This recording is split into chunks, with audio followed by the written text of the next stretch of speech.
no sé por qué estoy un poquito disfónico, debe ser porque he gritado mucho los goles, no del Paris Saint-Germain, sino de la Facultad de Medicina Docentes. Bueno, vamos a hablar del diagnóstico de la tuberculosis, ¿ya? Y empezamos porque tenemos que hacer una, Dios, tengo que seguir diciendo, guau, por favor. Un diagnóstico diferencial con muchas patologías, básicamente con casi todas las patologías que se presentan con tos crónica.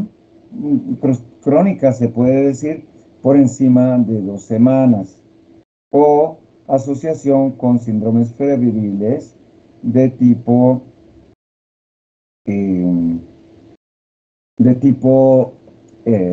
nocturno, que llamamos síndrome constitucional.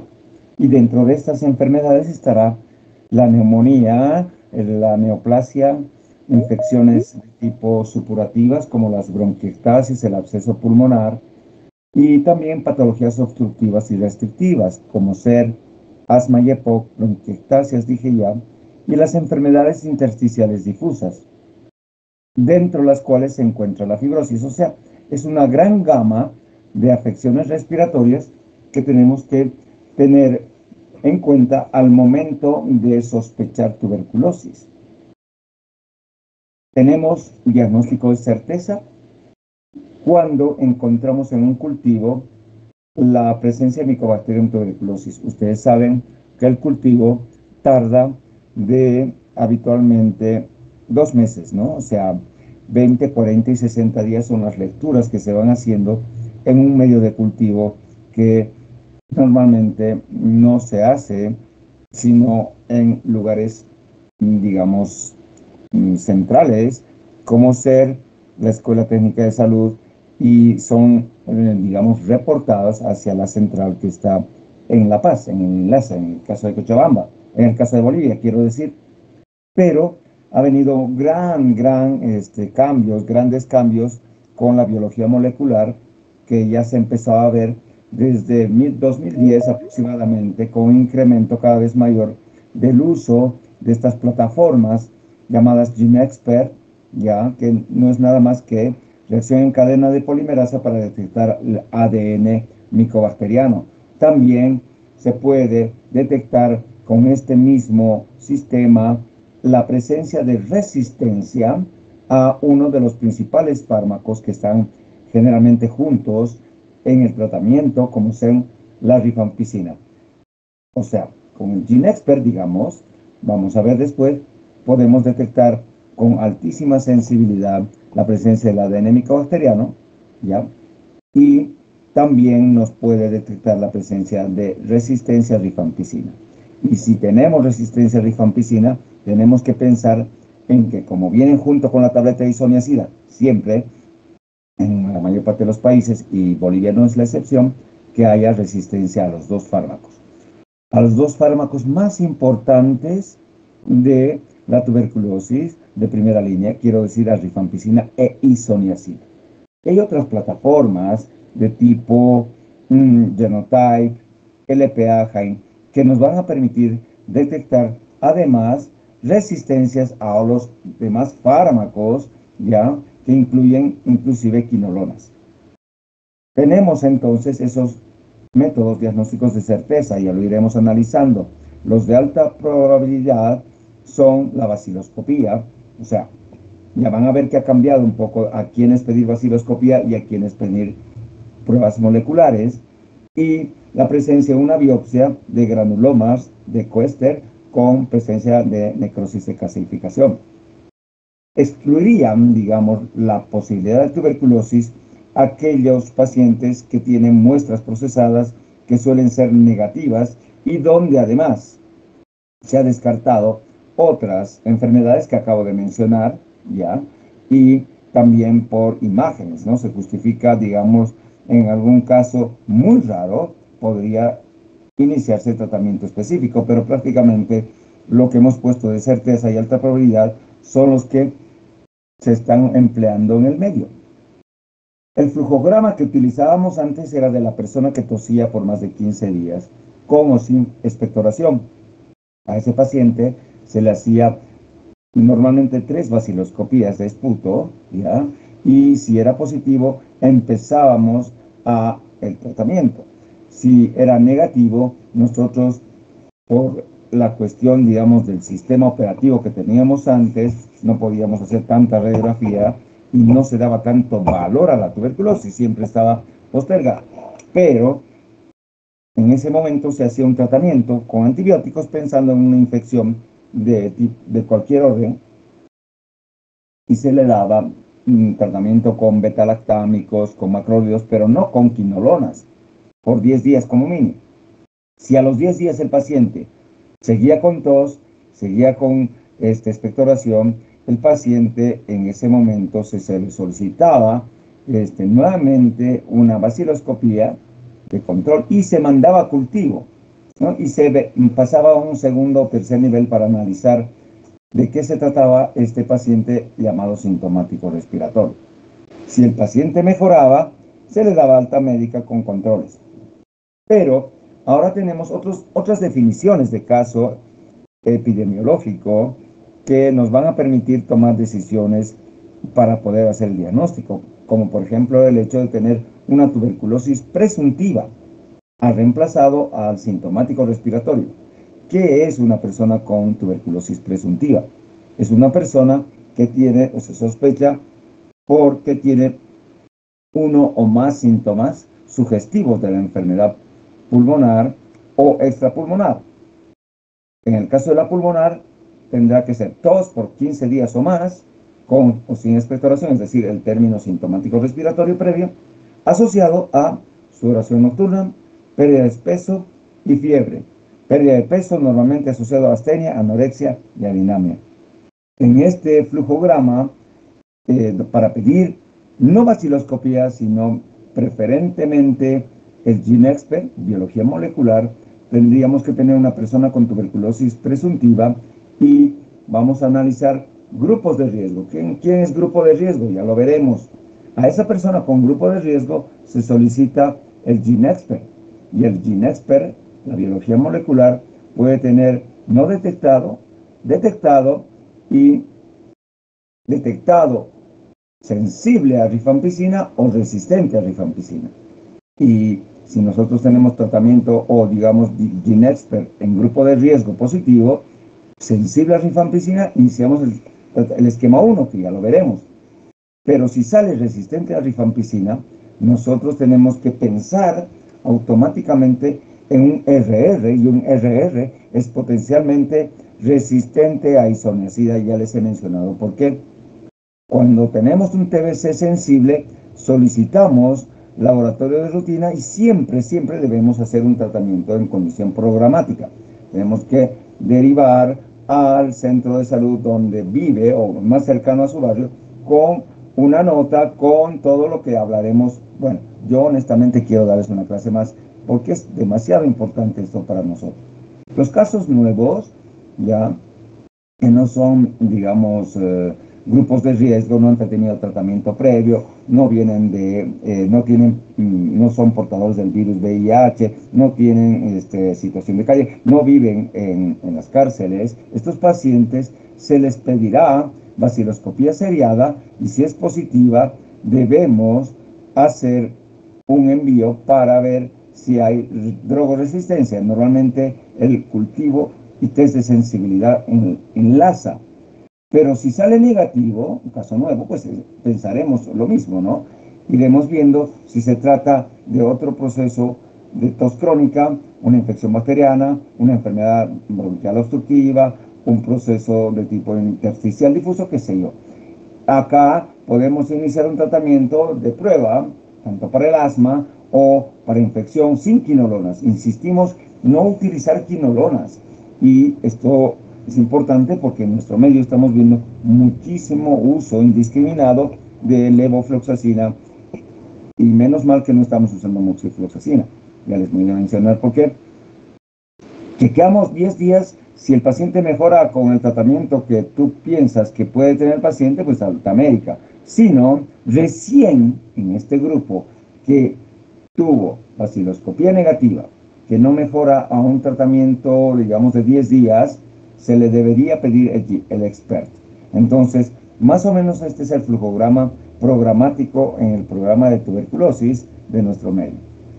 ¿Qué es una persona con tuberculosis presuntiva? Grupos de riesgo. No está muy claro, pero aquí se los voy a leer. ¿Quiénes son los grupos de riesgo? Pues los grupos de riesgo que ya hemos mencionado que se debe hacer son aquellos que viven con el virus VIH, son los privados de libertad, son los pacientes que se sospecha que están recaídas, que tienen recaída, ¿ya? O que han abandonado. Los abandonos ahora se llaman pérdida de seguimiento.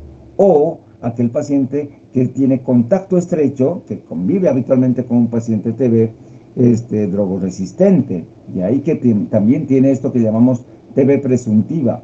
Personal de salud. Estimados futuros colegas, somos personas de riesgo, ¿ya? Los niños, ¿ya? Sobre todo menos de 15 años y más pequeños todavía, también con el historial de contacto son y que tienen tuberculosis presuntiva, por todo lo que he mencionado, tos y síndrome constitucional, también tendrá que solicitarse la GeneXpert. Si en extrapulmonar tú sospechas una TB meningia, definitivamente en líquido cefalorraquídeo tienes que pedir un GeneXpert de líquido cefalorraquídeo. En otras formas, ya van a ver ustedes, hay que tomar habitualmente biopsias. Bueno, fíjense en quiénes se pide el expert. Porque en el otro ya hemos mencionado que se debe hacer vaciloscopía y el árbol de decisiones que les había mencionado.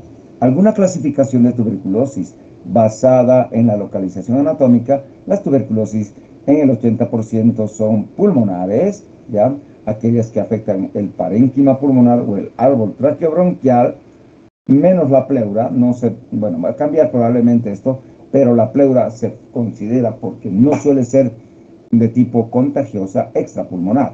La extrapulmonar es aquel caso que tiene cualquier implicación o involucramiento de órgano que no sean los pulmones, ya, pleura, ganglios, abdomen, tráfico genitourinario, etcétera, etcétera, etcétera, y que se ha documentado ya sea bacteriológicamente o histopatológicamente. Por gravedad se clasifica la tuberculosis en extensa o avanzada y la pulmonar, la extrapulmonar en grave. Grave, ¿quiénes son? Ya mencionamos. En el caso de la pulmonar, es la persona que tiene enfermedad extensa en los pulmones con cavidades bilaterales, con infiltraciones que normalmente son ya sea reticulonodulares, con múltiples condensaciones, neumonía tuberculosa y cavitaciones que afectan más de la mitad de los hemitórax, de ambos hemitórax. ¿Ya? Entonces, en este caso, estamos hablando de una tuberculosis extensa o tuberculosis avanzada. En el caso de una tuberculosis extrapulmonar grave, no todas son graves, hablamos de la meningitis tuberculosa, la tuberculosis sobre todo pericárdica, ¿ya? La osteoarticular no es tan grave por, digamos, la severidad que puede implicar un mal de POT, sino sobre todo por el tiempo y la dificultad de llegar de los fármacos al hueso. En niños, las formas extrapulmonares, entre comillas, graves son las tuberculosis mediastínicas. Los ganglios que ayer habíamos hablado afectan la parte mediastinal como si fueran masas mediastinales. Con respecto a la clasificación basada en historia de tratamiento previo, podemos clasificar en pacientes nuevos, ¿ya? Y los pacientes previamente tratados. Los pacientes nuevos son los que nunca recibieron tratamiento específico o si lo hicieron por lo menos de un mes, menos de 26 dosis, dice el programa. Pacientes previamente tratados son aquellos pacientes que han recibido más de un mes un tratamiento y o han recaído. ¿Qué significa recaído? Que estos pacientes, bueno, que han recaído significa que el paciente terminó el tratamiento, ¿ya? Fue declarado curado por el programa y tempranamente o tardíamente tiende a tener una tuberculosis presuntiva. Y se confirma, ¿no?, por GeneXpert, ¿ya?, la presencia del Mycobacterium tuberculosis después de 2 años, 5 años, etc. El fracaso terapéutico, en esta clasificación basada en historia, son aquellos pacientes previamente tratados que durante el tratamiento, generalmente entre el 4.º mes, ya se declara que persiste la actividad de la enfermedad tuberculosa. Y aquellos pacientes con pérdida de seguimiento son aquellos que llamábamos abandonos antes y son pacientes tratados y declarados como pacientes que abandonaron, ¿ya?, o que abandonó y fue recuperado. También son aquellos pérdida de seguimiento cuando tú lo transfieres a otra ciudad o a otro lugar y se pierden, porque hay muchos pacientes que se pierden. Basada en resistencia, que quisiera hablarles de la tuberculosis resistente mañana, dependiendo de su tiempo. Yo voy a estar también temprano significa, voy a ver si es a las 8 o a las 9. Multidrogresistencia, aquel paciente que tiene una resistencia a los 2 principales fármacos, rifampicina y isoniazida. La pre-XDR o pre-extensamente resistente es cuando hay resistencia a rifampicina y resistente a isoniazida y a una quinolona o una fluoroquinolona, ya sea levo o moxifloxacina, que son las únicas quinolonas que se utilizan para el tratamiento de la tuberculosis. La extensamente resistente es aquella que, además de rifampicina, isoniazida, levofloxacina, además existe resistencia a un medicamento de los nuevos, ahora les voy a presentar, del grupo A, que son muy buenos fármacos que han revolucionado nuestros esquemas de tratamiento, como la bedaquiline o el linezolid. RR llamamos cuando se notifica en el GeneXpert resistencia a rifampicina, pero todavía no sabemos si además hay realmente resistencia a isoniazida. Se supone que sí, pero no sabemos. Y la rifampicina sensible y isoniazida resistente es aquello que no podemos detectar con un GeneXpert. ¿Por qué? Porque el GeneXpert solamente detecta RR, rifampicina, resistencia a rifampicina, pero no isoniazida. ¿Y eso cómo lo sabremos? Haciendo un test de sensibilidad y resistencia con el método proporcional de Canetti, que ya veremos. Basada en la condición de VIH, el paciente coexistente o con coinfección se pone justamente paciente con coinfección TB y VIH, cualquier paciente bacteriológicamente confirmado y que tiene el resultado también al momento de hacer el screening, el chequeo, digamos, encontramos que el paciente también había sido portador de VIH. También se puede detectar inicialmente tuberculosis y luego se diagnostica VIH. Paciente con tuberculosis sin VIH no tiene VIH definitivamente, y si, digamos, después confirma la presencia, puede ir al paciente coinfectado, a la clasificación de coinfectado, TB y VIH. Y aquel paciente que no se le pidió, ¿ya?, o que no llegaron los resultados, aquel paciente con tuberculosis y un estado de VIH, digamos, desconocido. Es importante tener este registro y es fundamental, y se lo van a pedir cuando ustedes estén haciendo su trabajo en el área rural, cuando hagan su internado. El progreso del diagnóstico ha dado vuelco desde el 2000 a la fecha, y sobre todo el 2010 y 2020 en adelante. Inicialmente, ustedes saben que el Día Mundial de la Tuberculosis, 24 de marzo, perdón, es justamente en honor a Robert Koch, que es el que descubrió el bacilo. Y la baciloscopía empezó justamente a utilizarse mucho tiempo atrás, en 1880, muchísimo tiempo. Y empezó después el cultivo. Y el cultivo de Lowenstein-Jensen empezó posteriormente para después hacer el diagnóstico de tuberculosis latente con la prueba PPD o derivado proteico purificado que se aplica, y vamos a ver después, intradérmica, en forma intradérmica. Desde 1980 en adelante, 90, cuando yo estaba en mis primeros albores, 90 al 2000, han aparecido una serie de, digamos, detecciones de biología molecular, ensayos de la misma y cultivos líquidos, ¿no? Llamados BACTEC o el MG y otros, donde en vez de esperar normalmente los 2 meses que tarda el cultivo de Lowenstein-Jensen, esto lo podías tener en medio líquido, ya utilizando en 2 semanas o menos. Entonces estos avances tienden desde el 2010, 2015, 2020 en adelante, el diagnóstico de biología molecular, que en realidad nos ha cambiado todito el esquema, y no solo de diagnóstico, ya van a ver de tratamiento. Que nosotros estábamos ahí en una serie de, digamos, zona de confort, donde, bueno, en este caso, esto ha revolucionado grandemente, ¿no? Al descubrirse el genoma del Mycobacterium tuberculosis, y ahí empezó todo. Este GeneXpert, como les decía, nos permite detectar con mayor sensibilidad la tuberculosis y además la resistencia, sobre todo a rifampicina, reemplazando a la baciloscopía.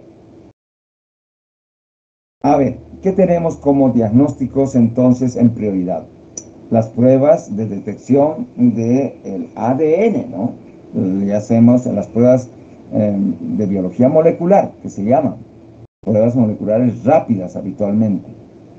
La baciloscopía, hay una prueba que es del lipoarabino manano, ayer se los había hablado, que es un componente de la pared del Mycobacterium, que puede estar testeado y detectado en la orina, en sangre también, de pacientes con tuberculosis que no son importantemente bacilíferos, que son paucibacilares, poca cantidad de bacilos, y sobre todo se utilizaría en pacientes con coinfección VIH-TB para hacer temprana la detección. ¿Por qué? Porque al estar el paciente con un estado de inmunodepresión severa, no siempre las manifestaciones clínicas, radiológicas, son visualizables. De hecho, la sola presencia de fiebre a veces es la primera sospecha que el médico puede hacer en un paciente que tiene VIH. El cultivo, que hablaremos, de Lowenstein-Jensen, los cultivos en medios líquidos, la identificación de, digamos, una Mycobacterium no tuberculosis y no tuberculosis por cultivos diferentes, ¿ya? Y el test de sensibilidad y resistencia. Este consolidado, ¿ya?, de guías del tratamiento de la OMS del diagnóstico habla de que el GeneXpert, ¿ya?, es esta prueba que es mucho más sensible, y fíjense, está subrayado en negro, para hacer una detección de baciloscopía, que te demora habitualmente en manos expertas, no más, no menos, quiero decir, de media hora, a veces más. Se necesitan visualizar por lo menos unos 100 campos, ¿ya? Y detectar bacilos por campo.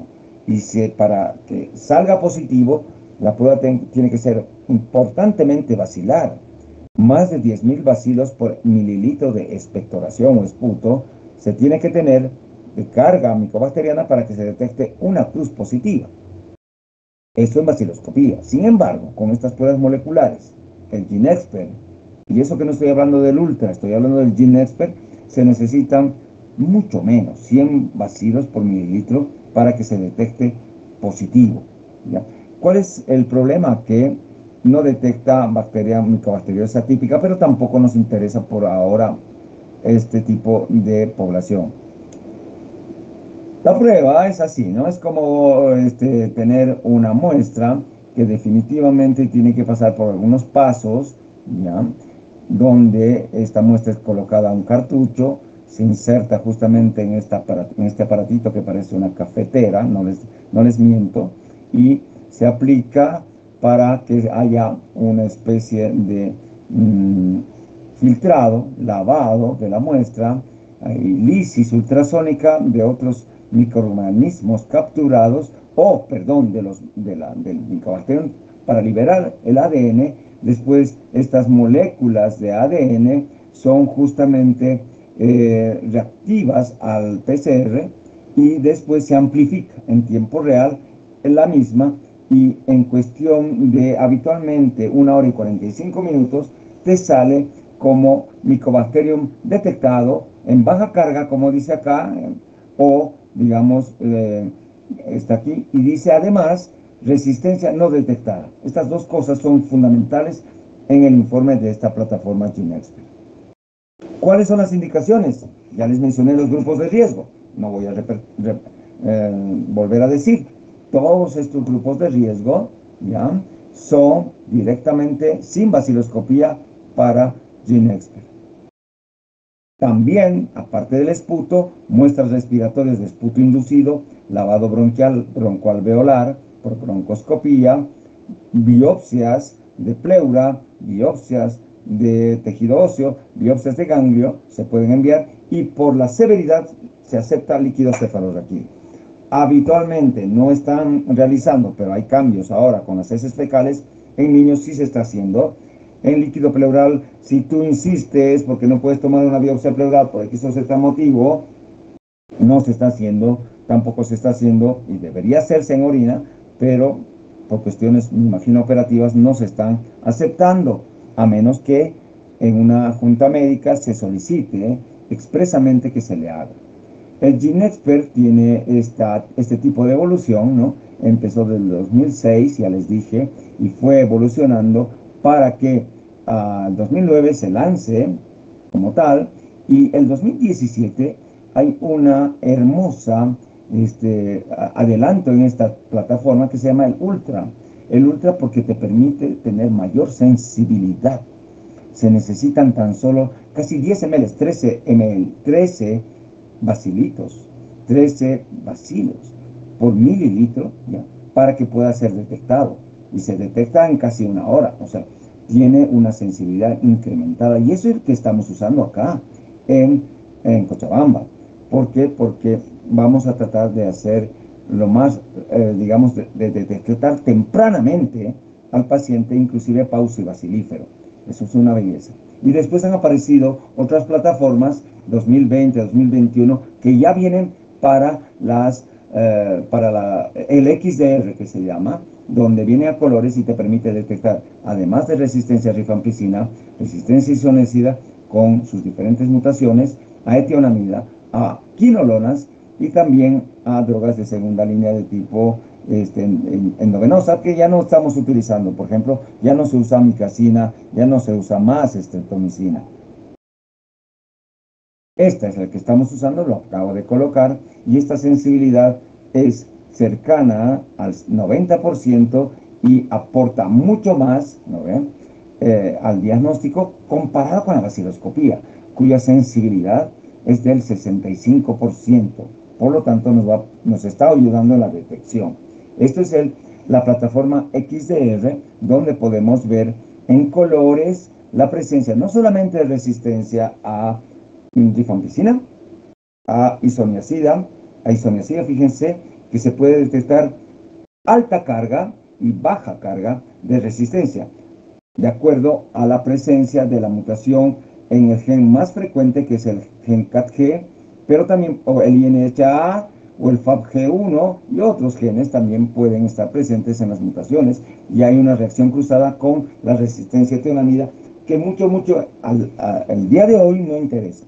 Lo que sí interesa son las quinolonas, y también si hay mutación a la girasa A, resistencia de alta carga y resistencia de baja carga cuando hay mutación en el gen de la girasa B. Y las drogas de segunda línea inyectables, camicacina, calamicina y capreomicina, pues bien, hay 2 genes que pueden estar presentes, pero ya les he dicho que no se está utilizando actualmente, a menos que sea un caso sumamente especial de TDR, que se llama totalmente resistente y que realmente no tendríamos muchas chances. En estos casos hay que armar, es muy complicado. Este es el mismo XDR y esto es ideal para los países, ya que nos va a permitir, bueno, ya van a ver cómo lo vamos a emplear esto y en qué casos vamos a emplear. La vaciloscopía era lo que usábamos antes del esputo, la primera muestra de la mañana, donde se necesitaban más de 10.000 bacilos por mililitro de esputo para que se detecte una cruz positiva. ¿Ya? Estamos hablando de que habitualmente se requieren 100 campos, ¿ya? Y es importante tener mucha expertise para ver en menos tiempo y esto te ahorra bastante el método molecular. Realmente nos ha ayudado muchísimo el asunto de la biología molecular. Igualmente es importante que las muestras de vaciloscopía positiva se las consideraba epidemiológicamente importante, ya que son las que transmiten la enfermedad. Eso es importante, ¿no? Porque no que tiene BK positivo significa que tiene es altamente bacilígeno. Dependía la sensibilidad si era una tuberculosis extensa, con cavitaciones, donde habitualmente su sensibilidad bordeaba hasta el 90%, y si tenía infiltrados nodulares era menos del 50%, o infiltrados neumónicos, como se dice habitualmente entre el 50 y el 80%. Falsos negativos realmente no se tenían, pero el problema era un poco a veces la falta de experticia y también el tiempo que detectaba la bacterióloga y que, pues, caramba, tenía que darse su tiempo para decirnos que era negativo. El cultivo. Este es el cultivo de Lowenstein-Jensen que se deriva ya de la muestra BK positiva a la ciudad de La Paz, al INLASA, donde son mucho más sensibles que la vaciloscopía, ¿no? Casi igual que el GeneXpert Ultra. Se necesitan 10 bacterias por ml de muestra para que empiece a desarrollar colonias así blanquecinas, como lo van a ver ustedes, y poder detectar con certeza la presencia del Mycobacterium tuberculosis. ¿En quiénes se solicita? Ya les habíamos visto el paciente en el árbol de decisiones, pero usábamos antes en el paciente paucibacilar, donde se encontraban 1 a 9 bacilos por campo, ¿ya? De 2 muestras examinadas, ¿ya? Y realmente no sabíamos si podía ser paucibacilar, teníamos que ir a cultivo. Total, el paciente no estaba tan grave y esperábamos los resultados. Pero esto ha sido cambiado por la presencia de biología molecular. Aquel paciente también, como les decía, que es un paciente nuevo, que no tiene ese grupo de riesgo. Ojo, esto que les he dicho de grupo de riesgo se los voy a preguntar en el examen, ¿ya? Porque hay que saber en quiénes vas a pedir GeneXpert y en los demás vas a pedir vaciloscopía. Ese paciente nuevo que no tiene grupo de riesgo, donde tu vaciloscopía es negativa, le has dado tratamiento para asma o para una rinosinusitis, una bronquitis infecciosa con antibióticos no quinolonas, no mejora, ese paciente va a cultivo. En niños también ha cambiado un poco el diagnóstico con esto de la biología molecular en heces fecales, que tienen muy buena sensibilidad para detectar formas paucivacilares en niños. Saben ustedes que el niño no puede expectorar, entonces las flemas se las deglute y o se hace aspirado gástrico o las defeca. Entonces se puede hacer de ambas situaciones. En una tuberculosis presuntiva extrapulmonar, claro que sí. Ahora nos aceptan el GeneXpert, pero no siempre. Entonces nosotros mandábamos a hacer un cultivo, ¿no ve? Y esperábamos. Total, una forma extrapulmonar no grave puede esperar o podía esperar. En algunos casos también, de hecho, en el número 5 creo que es lo más importante. Todo paciente que estaba en digamos, en el tratamiento y es TB sensible y al cuarto mes negativizó, y bueno, normalmente para saber si en el cuarto mes está yendo bien, ¿no? Se manda habitualmente para cultivo, y más si no convierte bacteriológicamente al segundo mes. Es decir, Ya van a ver ustedes que el tratamiento tiene dos fases y se supone que para pasar de una fase a la otra tiene que estar con vaciloscopía negativa acompañado de una clínica que mejore. Si la vaciloscopía es positiva, no se debe pasar a la segunda fase, se debe prolongar esa primera fase, pero se debe mandar a cultivo. Y eso va a tener un resultado posterior donde ya tendremos que posiblemente ampliar la primera fase inclusive a 6 o 9 meses. La presencia de control bacteriológico a partir del tercer mes también, que sigue saliendo positivo, debemos necesariamente mandar a cultivo. El cultivo ya tiene las ventajas de su sensibilidad, los inconvenientes de que tarda muchísimo, ¿no? Tarda un montón de tiempo y supuestamente es más caro cuando lo haces. Bueno, no tenemos en el medio para hacerlo particularmente, hay que hacer en condición programática. Entonces, esto nos va a permitir tener una certeza de que realmente ha crecido o no, porque es muy sensible, ¿no? Y hay que hacer sus métodos. Vamos a hablar del cultivo medio líquido con este sistema que está arriba a la derecha, que se llama el método de cultivo líquido BACTEC. Los cultivos líquidos BACTEC o MG abrevian el tiempo y generalmente en 2 semanas ya puedes tener el resultado.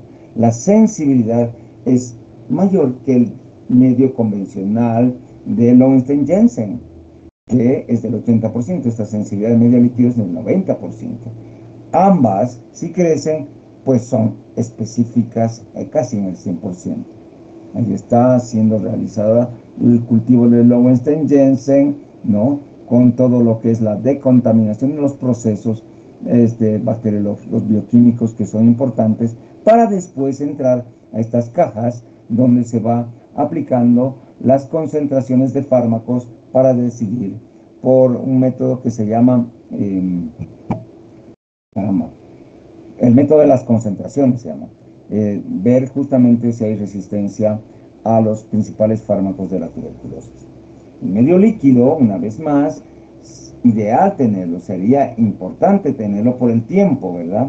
El problema es que en su momento, sobre todo el BACTEC, utilizaba alguna radioactividad y que esto en el momento del desecho de estas muestras producía contaminación y esto fue, digamos, un problema para ser aplicado a gran escala, sobre todo en Latinoamérica. Este MG es bastante sensible y aumenta 10, 20, 30% veces más que el medio sólido, y aquí tienen sus diferencias, ¿no? El tiempo, el coste es muy elevado en el BACTEC o en el MG, ya se puede contaminar porque no hay métodos de decontaminación en el líquido, la lectura es automática y eso es bueno, y lamentablemente se requiere recursos y especialización.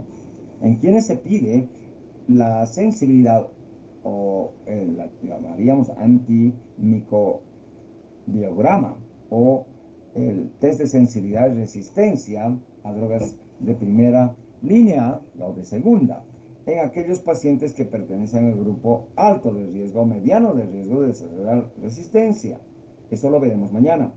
En pacientes en que se ha detectado RR, pero no sabes a ciencia cierta, presumes de que hay resistencia isonecida y lo vas a mandar a GeneXpert, o perdón, a cultivo y antibiograma, test de sensibilidad y resistencia, y en pacientes con resultado de micobacterium detectado, RR no detectado por GeneXpert, pero que también hay alto riesgo, digamos, es contacto de un paciente que ha estado con tuberculosis drogoresistente, o es un paciente, un médico, un médico con tuberculosis.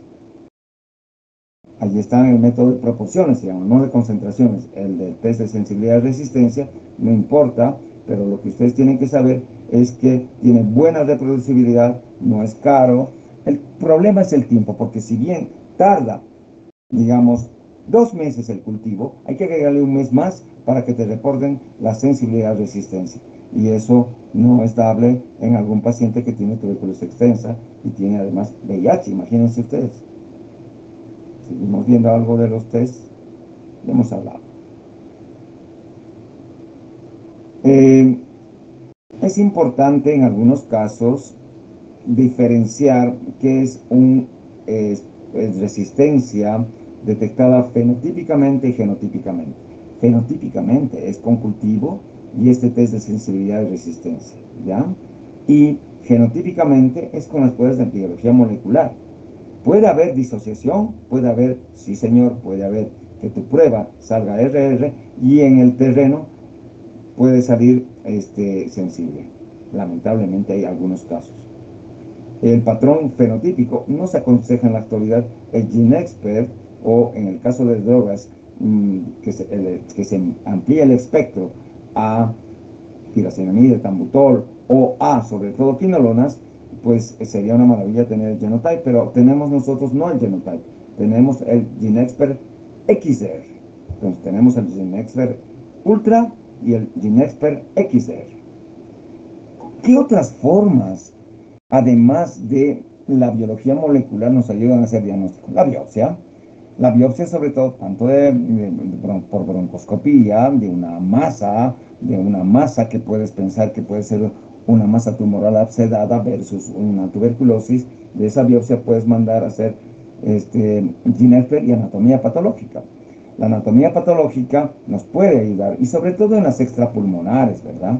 Porque porque cada vez se está incidiendo más en todas las especialidades: traumatología, urología, cirugía general, mama, hasta se encuentran granulomas de tuberculosis sospechándose en, digamos, neoplasias mamarias, y en realidad salen granulomas tuberculosos típicos.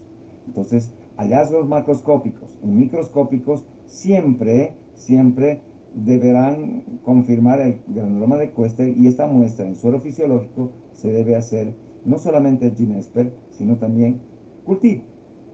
Y así se ve el granuloma de Koester, que ya les he mencionado, tiene una necrosis de calcificación central, tiene múltiple cantidad de corona de linfocitos, células epitelioides como fibras colágenos, algunos fibroblastos, y sobre todo células multinucleadas tipo Langhans, que junto con la necrosis gaseosa hacen el diagnóstico de tuberculosis. La tuberculosis extrapulmonar es un gran capítulo que se puede y se debe hablar. Lamentablemente creo que no da tiempo para nosotros, pero ustedes saben bien con este gráfico cómo puedes hacer el diagnóstico de una TB ganglionar. Puedes hacer con punción, aspiración, aguja fina. ¿Alguien más está solicitando entrar?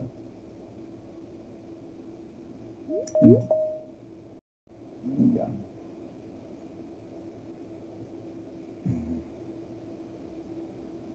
Entonces, estamos viendo tuberculosis ganglionar con punción biopsia para cultivo, y también se puede hacer biología molecular. Tuberculosis meningial, líquido cefalorraquídeo, biología molecular, pero aquí también tiene que ver la presencia de un examen citoquímico y una enzima que hablaremos después, que se llama adenosíndeaminasa. Después, junto con la confirmación o el descarte de a veces infecciones virales que dan pleocitosis mononuclear, ¿ya? Pero el hada es muy sensible. No es específica, pero es sensible. No hay serositis, que incluya meningitis, pleuritis, pericarditis, tuberculosa o ascitis, que no tengan, digamos, una presencia de una enzima que se llama adenosíndeaminasa elevada en estas serosas. En sangre no sirve, sirve en serosas. Y sobre todo, lo usamos en líquido cefalorraquídeo, y yo lo utilizo mucho en pleura, porque me sirve como una banderita roja para tomar decisiones de biopsia o no, mandar a cultivo de la biopsia, etcétera, para micobacterias. Tuberculosis pleural, siempre tratar de hacer biología molecular. No nos están aceptando de líquido pleural, hay que hacer biopsia pleural, porque además de detectar un estudio que confirme la presencia de un granuloma de tuberculosis, hace tener una voluntad terapéutica muy importante para poder ingresar. A ver, vamos a ver quién más está queriendo entrar y está sonando el librito. Ah.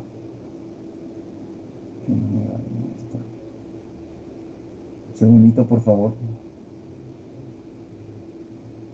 Wow. Ya.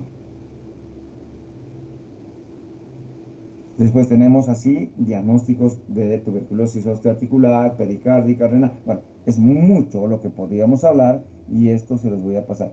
Fíjese en lactantes menores, generalmente los pequeñitos que tienen tos, que tienen ATV presuntiva y que no puedes hacerle un esputo, ¿no? Un esputo de biología molecular en heces se está pidiendo, o sea, en heces hay un protocolo.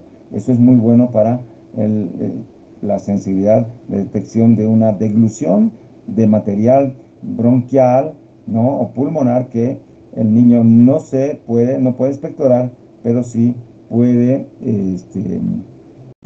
deglutir y pasar el material genético a heces.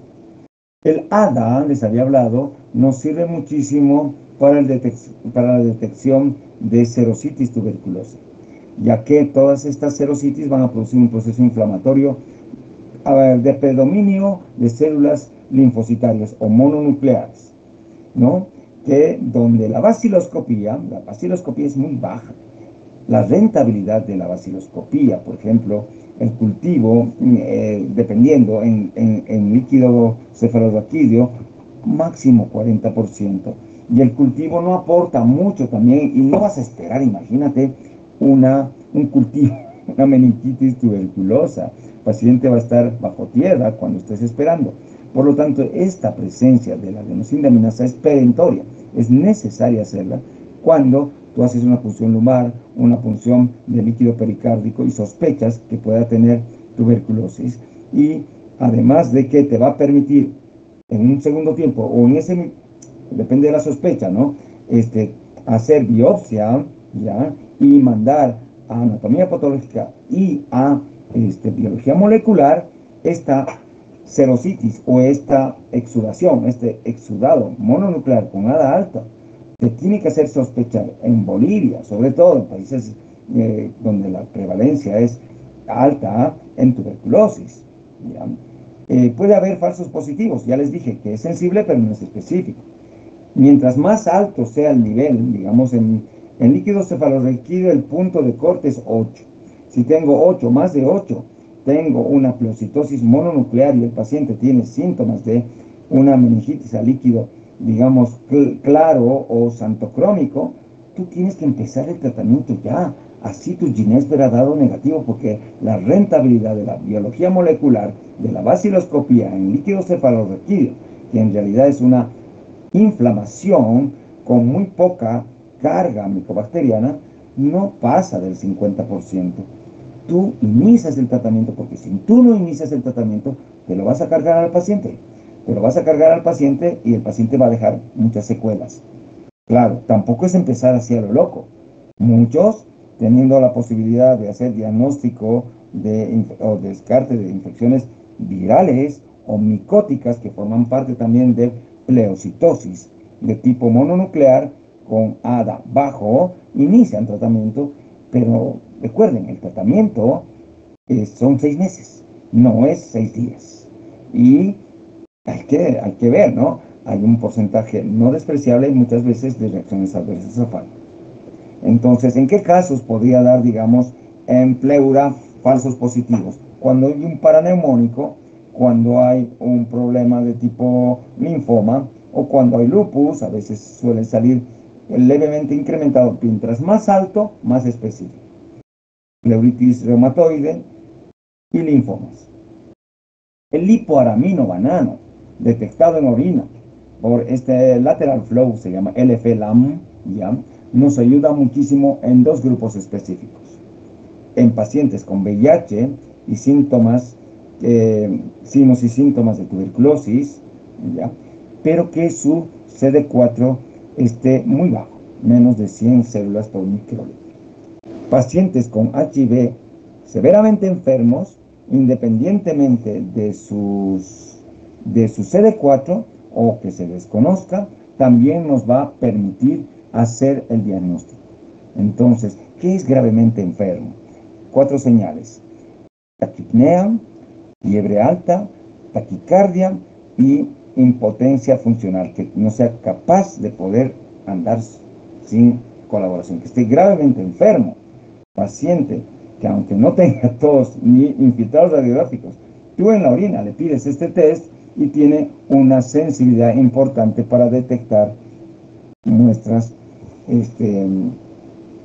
digamos, pausivacilares. Es un test rápido, básicamente, y que detecta justamente este componente de la pared, este lipopolisacárido, que es específico del bacilo, y es un point of care, es un punto de despistaje para que tú puedas iniciar un tratamiento en paciente con estas características que acabo de mencionar. Colegas, si es que se acaba, yo voy a seguir, se reúnen por favor de nuevo, porque me interesa terminar por lo menos diagnóstico, y no falta mucho, pero probablemente se me corte y ustedes se vuelven a unir, ¿ya? En este mismo sitio. La radiografía de tórax.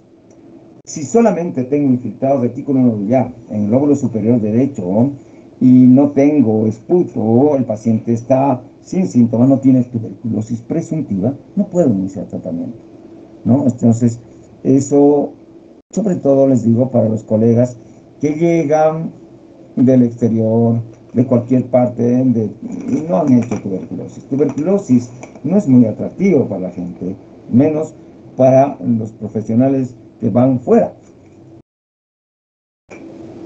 Porque dicen, no, esto es cuestión programática. Sin embargo, cuando llegas a Bolivia, te encuentras con otra realidad. Nunca se debe empezar con infiltrados radiográficos. ¿Cuál es el valor de la radiografía de tórax?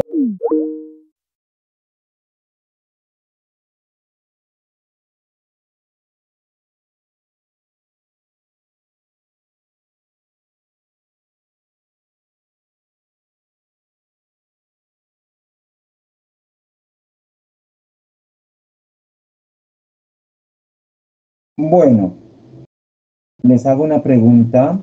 A ver, ¿cuál creen que es la presentación radiológica más frecuente de un paciente que tiene tuberculosis pulmonar? ¿Qué tipo de infiltrado o qué lesión radiológica podría ser la más frecuente de una paciente que tiene tuberculosis pulmonar?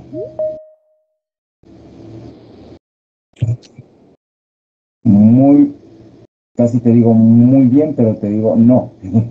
¿Por qué? Porque esa es una de las cosas que normalmente uno piensa, ¿no? Las lesiones cavitarias. Y no es así. Ni la hemoptisis ni las cavitaciones son frecuentes o son las más frecuentes en la presencia de una tuberculosis. Generalmente no es así. Actualmente lo que se considera como muy frecuente es la presencia de infiltrados reticulonodulares localizados en lóbulos superiores, derecho o izquierdo o en ambos. Entonces, las cavitaciones como tal se presentan o se advierten en la radiografía, otra cosa es cuando haces tomografía, en no más de un 30-40%, o sea, no son muy frecuentes, pero sí tienden más a ser específica cuando se acompaña, por ejemplo, de lo que hemos hablado, de una definición de caso de tuberculosis presuntiva. ¿Ah? Entonces, en el diagnóstico la placa es sensible, o sea, está perfecto porque estás sospechando que puede tener tuberculosis, ¿ya? Y ya, o sea, prácticamente no, hay un 10% de pacientes con tuberculosis pulmonar que no tienen infiltraciones radiográficas, pero es inespecífica porque también infiltrados reticulonodulares se pueden dar en una innumerable cantidad de enfermedades ocupacionales, neumoconiosis, silicosis, enfermedades intersticiales, etc. También es importante en el pronóstico, ya que vamos a ver que normalmente una tuberculosis que no está yendo bien va a empeorar en la mejoría o no mejoría de sus infiltrados radiográficos. De hecho, tampoco me preocupa a mí, pero sí, de tanto en tanto, junto con la clínica, se puede pedir y puede verse un porcentaje de teoría después de haberse iniciado o terminado la primera fase, por ejemplo. Entonces, es importante decir que la placa de tórax está indicado al principio del tratamiento y al final, o cuando está sospechando que hay algún tipo de complicaciones. No tenía hemoptisis y de pronto llega a tener hemoptisis importante al fin de la primera fase de tratamiento. La radiografía es muy sensible, es muy raro encontrar un paciente con placa de tórax normal. El inconveniente es que es muy específica, repito lo mismo. Pero es que hemos puesto en letrero rojo, la Organización Mundial de la Salud está retomando el papel de detección en las poblaciones de riesgo a través de radiografías de tórax, digamos, masivas. Antes de entrar a este punto, mencionar que los hallazgos radiográficos, esto va a depender si es portador del VIH o no VIH, definitivamente son diferentes. El paciente que es VIH negativo, la afectación va a tener compromiso parenquimatoso, ¿ya? En un 70%.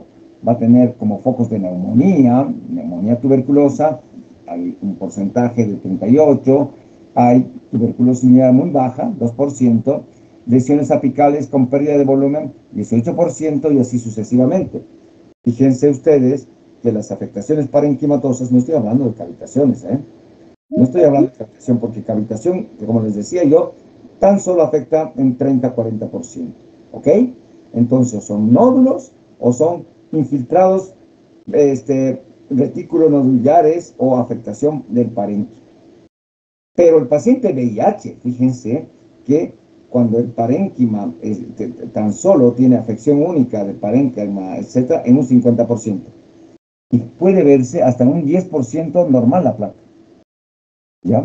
Y lo que llama la atención es que las cavitaciones son poco visibles en el paciente con VIH, 13% en esta publicación, y menos lesiones apicales. Generalmente lo que se ve son focos de neumonía bivasales o unilaterales, neumonía única o neumonía bilateral. Y ni hablar de la presentación de tuberculosis miliar, mucho más frecuente en el paciente VIH que en el no VIH. Los objetivos para hacer el tamizaje o el despistaje con radiografía de tórax es intentar cubrir sus metas de la OMS, ¿no? Reducir la incidencia en un 90% para el 2035, hacer un diagnóstico temprano, evitar que el contagio en la comunidad, hacer pruebas de susceptibilidad universales, me refiero a el GeneXpert o el XDR, el GeneXpert XDR, y hacer tamización sistemática a grupos de alto riesgo y contactos. Mencionan, ya van a ver ustedes que es importante esto, que la radiografía es esencial para la detección por su sensibilidad alta, ¿no? Y nos permitiría, digamos, hacer una detección justamente en grupos de alto riesgo, temprana. Y aquí están justamente todo lo que se ha puesto en la Organización Mundial de la Salud como recomendaciones, ¿no? Su sensibilidad para pacientes quienes tienen tuberculosis presuntiva, ¿no? Grupos de riesgo, en niños también es importante. Después nos puede ayudar muchísimo para solicitar y hacer, digamos, una especie de tamizaje. ¿Quiénes vas a pedir realmente y utilizar inteligentemente y utilitariamente el GeneXpert Ultra, ¿ya? En pacientes que tienen portadores del virus VIH, ¿ya? Para ver también los casos de tuberculosis latente en algunos casos y también para hacer el estudio de prevalencia de una zona de tuberculosis. Entonces, en este camino de eliminación de la tuberculosis, en el cual se ha embarcado muy bien la Organización Mundial de la Salud, son necesarias este tipo de radiografías por su sensibilidad y sus costes, ¿no? Son costo efectivos y esto serviría para hacer un screening y triaje. Ya les he dicho en qué grupos de riesgo. ¿Se haría una digital versus convencional? Pues bien, la digital es clave, ya que los costes de inversión son mayores en principio, pero después llegan a ser más bajos, menor coste de radiación, se pueden utilizar unidades móviles. Ya van a ver lo que hacen en muchos países latinoamericanos. Aquí cerca tenemos Perú, espectacularmente cómo llegan a zonas rurales o suburbanas.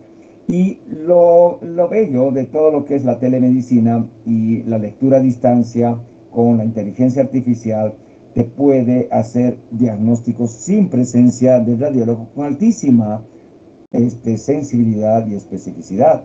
De hecho, las digitales son de mejor calidad a veces que las convencionales, ¿ya?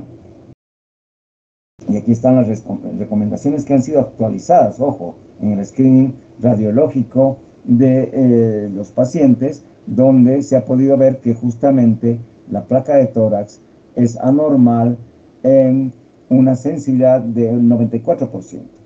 Y fíjense, también tiene una especificidad importante en un 89%. Y son sugestivamente alguna normalidad, es esto, alguna normalidad, y son bien, digamos, compatibles con tuberculosis, sugestivamente anormales, en un 85% de sensibilidad y una especificidad que aumenta. Lo que acaba de decir su compañero, si hay cavitaciones, pues caramba, ayuda muchísimo a la posibilidad de que sea tuberculosis. Aquí se ve cómo se pueden ir a los domicilios de los pacientes con este tipo de equipos de radios, que es como portar una cámara de las que ustedes utilizan para hacer sus, qué sé yo, sus TikToks, no sé qué utilizan ustedes. Y se van con este tipo de grupos en algunas movilidades, teniendo en los celulares las aplicaciones, no solamente para poder sacar una buena radiografía, sino también para enviarla y poder tener una interacción e interpretación y devolución del informe. Y entonces tienes el screening de pacientes que tienen datos radiográficos, ¿no? Comparado con otros que pueden tener cáncer u otras enfermedades, y que en la época de COVID se veía muchísimo, y esto ha ayudado muchísimo a hacer justamente un despistaje para estas técnicas. Me acuerdo yo que antes se hacía la breografía, que era una técnica donde, y eso pasó a la historia, digamos, ¿no? Porque, caramba, cómo va evolucionando la medicina. Se hacía también radiografías, pequeñitas, ya pequeñitas, como fotos de carnet, a pacientes, digamos, de una comunidad X que se quería estudiar, una fábrica, a privados de libertad o a la comunidad de una zona. Y esta fotoradioscopía estaba impresa en forma masiva de casi una gran cantidad de pacientes para poder hacer un despistaje y saber en quiénes se iba a pedir vaciloscopía. Y así salían las radiografías. Una cantidad innumerable de pacientes, ¿ya? Y si los que hacen práctica conmigo se dan cuenta que yo puedo hacer también este tipo de truco, de cambiar, digamos, de incidencia para ver más tórax óseo que parenquimatoso y poder detectar lesiones o contrastar lesiones. Entonces, esto es lo que se llamaba breografía. Estamos volviendo a la breografía, no. Estamos avanzando para poder hacer un despistaje y poder detectar tempranamente en zonas de riesgo, en zonas suburbanas, donde se puede llegar a ellos. Ya que ellos no pueden llegar a nosotros, a los centros de salud, uno debería llegar ahí y saber que aquellos que tienen lesiones radiográficas sospechosas, ya, de tuberculosis, o tienen anomalías radiológicas sospechosas, se les puede pedir, sobre todo si son grupos de riesgo, el GeneXpert Ultra. Otras técnicas aportan poco a la radiografía, me estoy refiriendo a la tomografía. Mucho más caras. Aquí un poco hablamos de la tomografía. No se debería hacer de rutina. No se debe hacer de rutina, y los que me conocen también saben que hay médicos que piden PANTAC para todo, ¿no? Cualquiera pide PANTAC. ¿Qué es PANTAC? Una tomografía del cuerpo entero. Cerebro, tórax, abdomen y pelvis. ¿Por qué? Porque el paciente tiene un dolor abdominal en específico, o porque no sé lo que tiene. Y como no aplico la clínica, no hago un armado inteligente de la asociación de síntomas y signos con esto que les estoy mostrando, radiografías compatibles con laboratorios compatibles, entonces hacen un gasto insulso en las instituciones, por lo menos donde yo trabajo a veces. Y de ahí es que justos pagan por pecadores, y muchas veces uno lo solicita y le están observando porque está pidiendo de mismo los técnicos o los jefes de radiografía. Y entonces ahí tenemos que perder tiempo y justificarlo, etcétera, etcétera. Todo deberá ser solicitado en el contexto, ¿no? Y en tuberculosis pulmonar, ¿no? Sobre todo en miliar o en las lesiones no claras, para hacer un diagnóstico diferencial y de mediastino, sí se puede solicitar la resonancia.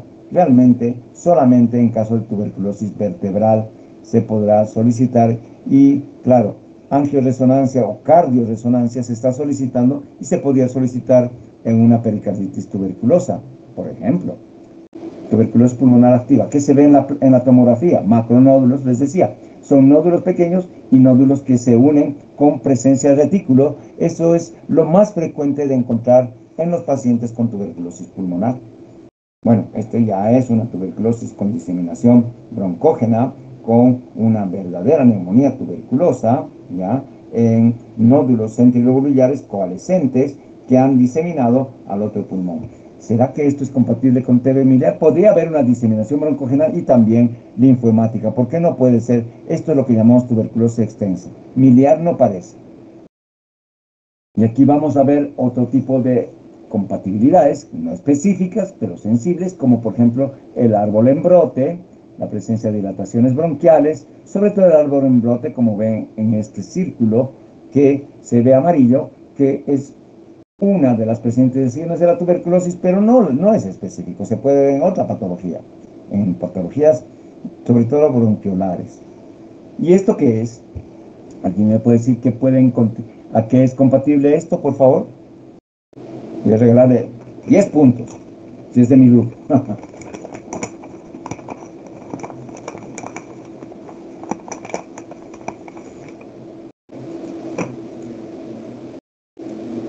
Tuberculosis miliar, doctor. ¿Cómo te llamas? Antonio. No eres de mi grupo, pero muy bien. Esta es la diseminación linfohemática de pacientes VIH o pacientes severamente inmunodeprimidos, desnutridos severos, o por cualquier causa, que una tuberculosis en el momento de ingreso, al momento de hacer la primera infección tuberculosis, han producido una siembra.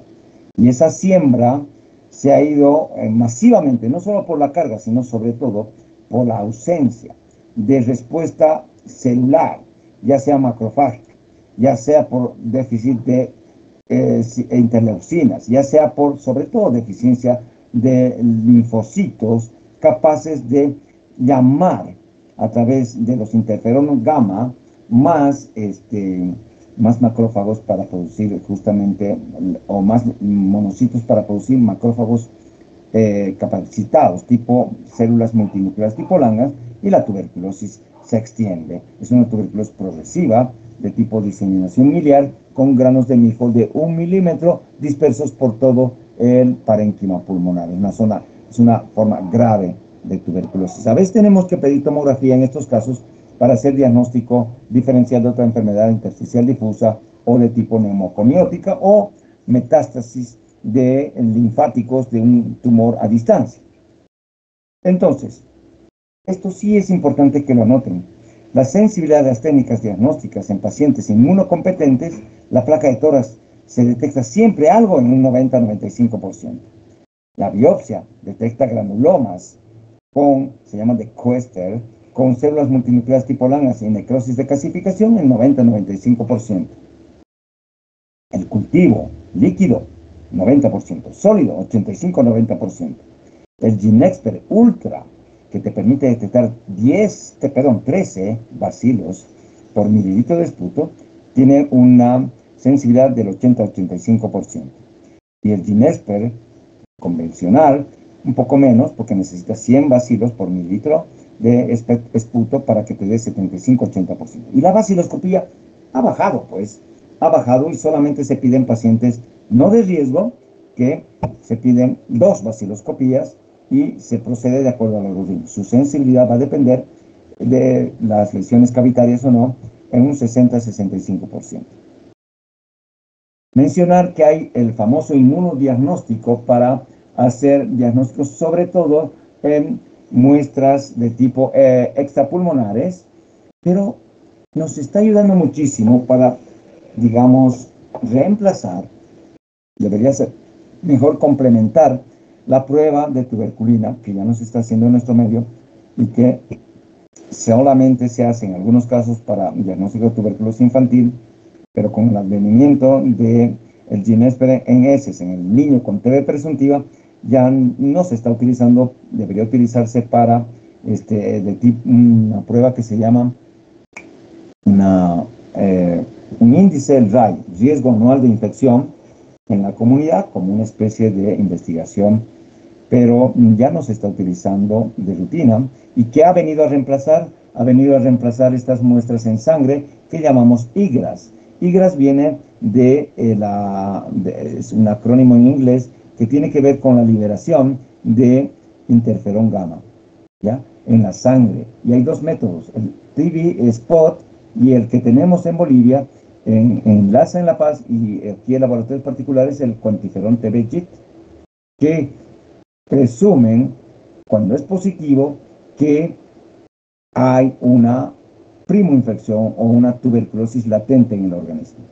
La prueba de tuberculina, cuando era habitualmente más de 5 milímetros en paciente que ya pasó el efecto, digamos, de la vacuna, aunque no necesariamente, sobre todo más de 10 milímetros a la palpación después de 48 a 72 horas, nos ayudaba a hacer diagnóstico en pacientes que tenían primoinfección de tuberculosis.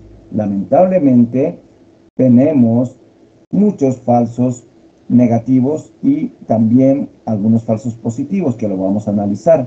Una PPD positiva en niños de 5 a 10 años nos ayuda en el diagnóstico y en pacientes con inmunodeficiencias severas.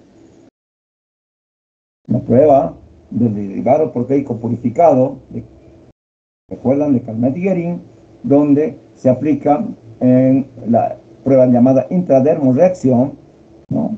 Una pequeña cantidad en la dermis, que después de 72 horas, la tuberculina lo que hace es estimular justamente la liberación de citoquinas y produce una induración visible y sobre todo palpable de esta liberación de citoquinas en esa zona donde se aplicó este derivado proteico purificado de Calmet y Guerin. Y ahí teníamos la induración palpable donde la positividad era más de 5. Pero cuidado, ¿no? Porque un falso positivo es la presencia de vacuna en nuestros países de la BCG. No, estoy equivocado. La tuberculina es la tuberculina, no es de Calmet y Guerin. La vacuna es la BCG, el bacilo de Calmet y Guerin, que tiene sobre todo Mycobacterium bovis. Pero bueno, este es otro derivado proteico purificado, la tuberculina. No tiene nada que ver con Calmet y Guerin, lo siento, fue un lapsus. Y se mide, además de palpar, se mide los milímetros de la prueba a las 48-72 horas. Y tienes que tener este tipo de reglitas para medir correctamente y decir si tiene más de 5 milímetros, más de 10 milímetros o no la tiene. ¿Cuáles son las condiciones que producían una PPD negativa en pacientes inmunosuprimidos severos? Lamentablemente que estaban usando cortisona o que eran portadores del virus VIH o que tenían tuberculosis muy severas, esas diseminadas o asociadas a trastornos linfoproliferativos, desnutrición, edades extremas, estrés por intervención quirúrgica, etc. La presencia también de otro tipo de vacunas con virus vivos atenuados, como la vacuna de la influenza, por ejemplo, podía dar una reacción, digamos, negativa, siendo que el paciente es portador de una TB latente.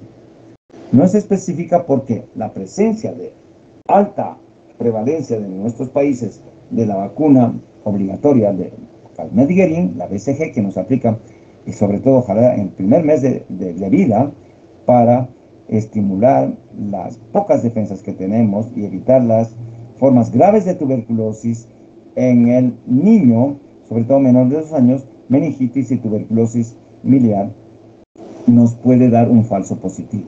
Ahí hay el problema. También la presencia de micobacterias ambientales podría dar un falso positivo. Pero para eso han venido los IGRAS. Los IGRAS es el test de liberación de interferón gamma, donde en presencia del antígeno tuberculoso, ha pasado todo ese ciclo de presentación de célula presentadora de antígeno que junto con el linfocito T específico se procesa justamente este antígeno, y en respuesta a la misma, casi inmediatamente el linfocito T, que ya ha sido, entre comillas, activado, produce interferón gamma, que se puede medir en sangre. No es nada más que eso. Y esta estimulación antigénica puede medirse justamente en sangre, ¿ya? Con determinación importante, con puntos de corte, que se pueden hacer por dos plataformas: el cuantiferón, que es el que se utiliza en Bolivia, y el ELISpot. Aquí tienen las diferencias entre uno y otro, por sobre todo el tipo de antígenos que se utiliza, ¿ya? Ninguna de estas técnicas nos permite diferenciar infección de enfermedad, pero sí, en el contexto, nos permiten decir que este paciente tiene una infección latente. Puede ser enfermedad o puede ser una infección latente la que dé positiva. Igual, es bastante, como van a ver ustedes, sensible y específico. El método más utilizado, el T-Vigor, cuando es positivo es más de 0,35 unidades internacionales por mililitro, y negativo menos de 0,35. En algunos casos es indeterminado, ¿ya? Cuando el paciente tiene menos de 0,35 y tuvo antes un control positivo, o sale negativo o era negativo y sale más de 8, digamos. Este indeterminado no es mucho, y eso no es problema actualmente porque es menos del 2% de la población. Esta forma de diferenciación es interesante, ya que compara la tuberculina con el IGRA, el cuantiferón, ¿no? Hay reacción cruzada con la BCG, con el IGRA, con el cuantiferón no, con la PPD sí. Esa es la gran ventaja, o sería la gran ventaja del cuantiferón. Hay reacción cruzada con micobacterias no tuberculosis. En el caso del IGRA, no, pero la PPD sí. Esas son dos grandes ventajas. Ahora, se puede hacer un test controlado en la PPD, estamos hablando comparado, digamos, en el tiempo. En el caso del cuantiferón sí, se pueden hacer controles periódicos. Y es importantemente más subjetivo la medición que una determinación cuantitativa en sangre, ¿no? Creo que es mucho más específica el cuantificar la detección del interferón gamma que poder medirla, que no siempre la gente estaba capacitada, y había mucha variabilidad, en algunos casos interobservador. Ya hemos mencionado del diagnóstico diferencial y vamos a hablar del tratamiento de primera línea. El tratamiento de primera línea es justamente para la tuberculosis sensible. Hablando de objetivos terapéuticos, ya entrando a la terapia, siempre que tú vas a instaurar un tratamiento, va a ser para que disminuya la posibilidad de que se muera el paciente primero, que no pueda contagiar más este paciente, que pueda curarse, tarda, pero se cura, y evitar selección de resistencias. Estos son los objetivos, para lo cual tendrás una fase de inducción, una fase generalmente de 2 meses, de fármacos que se llaman asociados, ¿ya? Con capacidad bactericida, con capacidad de poder matar a los bacilos que están en multiplicación activa. Para curar sin que haya recaídas o recidivas, tienes que haber un poder esterilizante. Ya vamos a ver la diferencia de esterilizante bactericida. Y además, desafortunadamente tiene que ser prolongado. Para ahí viene la fase de mantenimiento. Hay dos fases, una fase de inducción y una fase de mantenimiento. Ya van a ver ustedes que hay tanta revolución en el tratamiento que actualmente ya está sobre todo en tuberculosis resistente, cambiándose estas fases de inducción y de mantenimiento. Todo va a durar 6 meses. Y evitar la selección de resistencia, para lo cual tienes que asociar fármacos, y es fundamental hacerlo. Los principios básicos es la asociación de drogas, y no está permitido hacer monoterapia, porque la monoterapia, como veremos mañana, produce resistencia. Utilizar a dosis apropiadas, en forma supervisada regularmente y prolongada, con una combinación de drogas bactericidas y esterilizantes. Bacteriostáticas como el etambutol, ya van a ver que es un refuerzo nada más.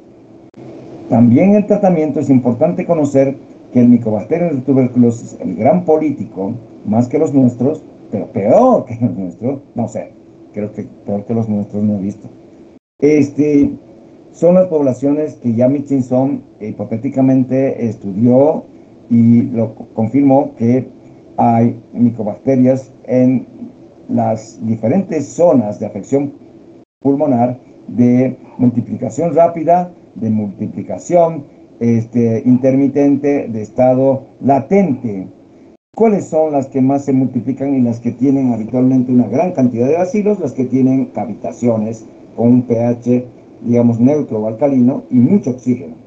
Y es a la 8, por ejemplo, mínimo. Las que están dentro de los fagolisosomas, imagínense, están dentro del macrófago, son menos población, pero están en estado ácido. Para estas poblaciones ácidas dentro de los macrófagos, vas a necesitar drogas especiales. Una de ellas es la piracinamida. En cambio, para la presencia de cavitaciones en bacilos en multiplicación activa, gran cantidad, la vas a necesitar la isoniazida. Y no, en realidad vas a necesitar ambas, ¿no? Van a ver ustedes, pero para material de tipo sólido, nódulos o calcium, donde hay menos de 10 a la 5 poblaciones bacilares, vas a necesitar la presencia de rifampicina, sí o sí, y también la presencia de isoniazida. Entonces, si nosotros hacemos en cruces, quienes tienen actividad sobre las cavitaciones, 3 cruces isoniazida. Rifampicina también tiene. Streptomicina, que ya no se usa, ya no se usa. Ya van a ver por qué. En granulomas, ya, la rifampicina es muy buena. La isoniazida no tanto. Pero sobre todo dentro de los fagolisosomas, una actividad esterilizante.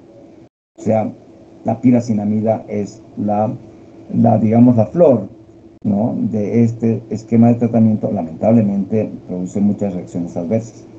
Antes el tratamiento se hacía en estas unidades. Estas unidades eran hospitales construidos en Europa, y también en la peste blanca de Estados Unidos, que les había mencionado, donde los hospitales eran rankeados los que mejor unidades de tratamiento para tuberculosis tenían.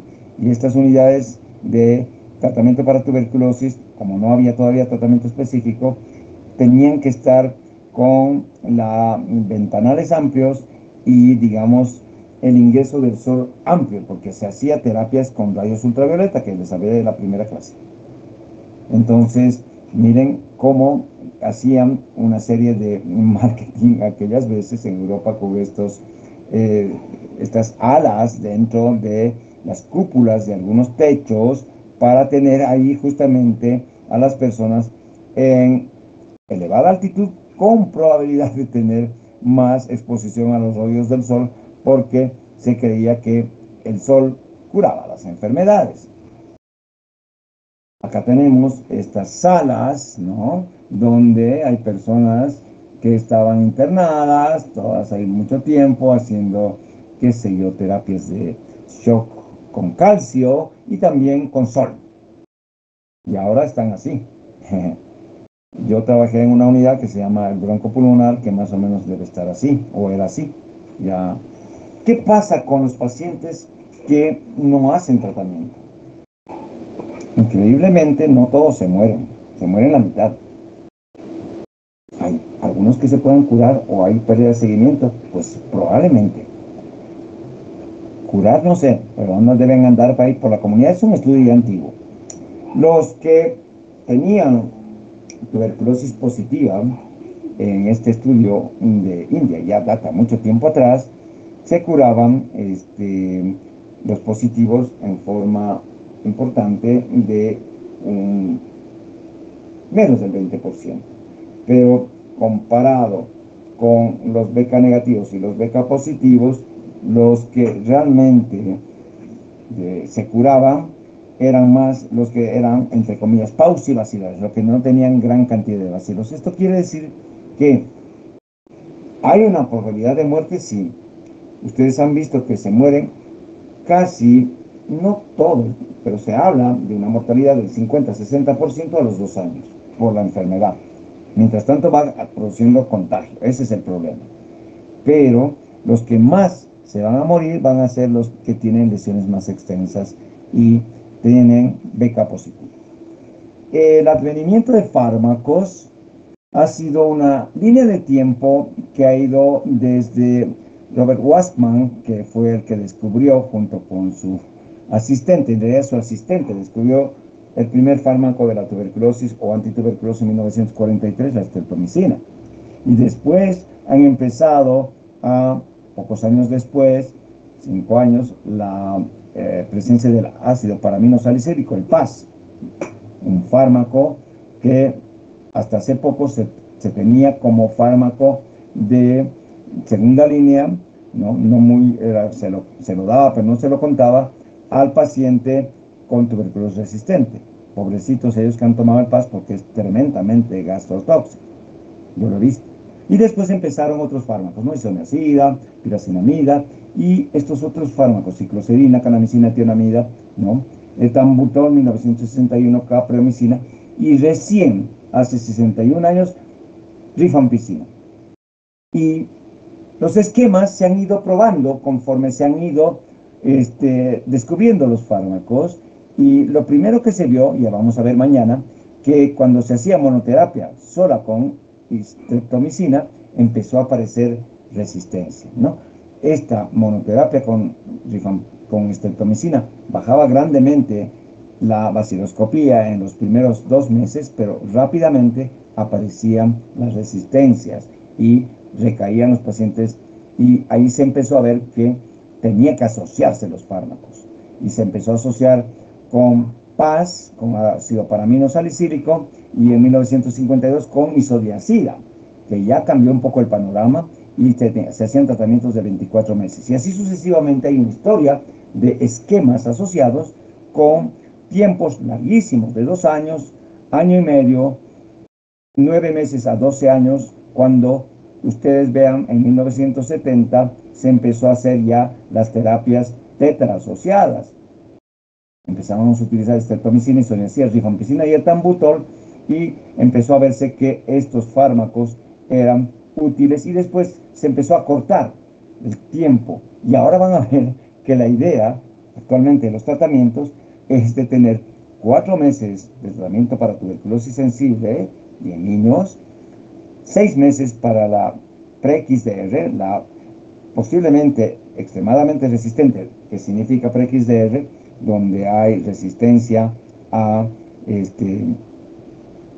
quinolonas más estas drogas de primera línea, rifampicina y isoniazida, y las XDR confirmadas, donde además de tener resistencia a quinolonas, también tenemos resistencia a otros fármacos. Voy a quedar acá, estimados amigos, ¿ya? Porque ha habido grandes avances, tan grandes avances, que es fascinante lo que está pasando en la tuberculosis. Este fue el doctor Selman y Wastman. Doctor Selman, creo que, no me acuerdo si él descubrió o se lo quitó a Wastman. Selman Wastman fue el doctor en realidad, y su ayudante Schultz en el laboratorio, que en realidad Schultz fue el que descubrió, y bueno, se lo nominó, no sé cuál fue la verdadera historia, a Wastman, Selman Wastman, el principal del cuidado. Pues muchas cosas ocurren en el mundo de la ciencia. Bien, nos quedamos acá. No sé si tienen alguna pregunta. Mañana también me voy a dar el tiempito porque realmente me interesa, para poder hablarles de tratamiento que va a ser cuestión no más de una clase, ¿ya? Está bien, doctor, gracias. Buenas noches.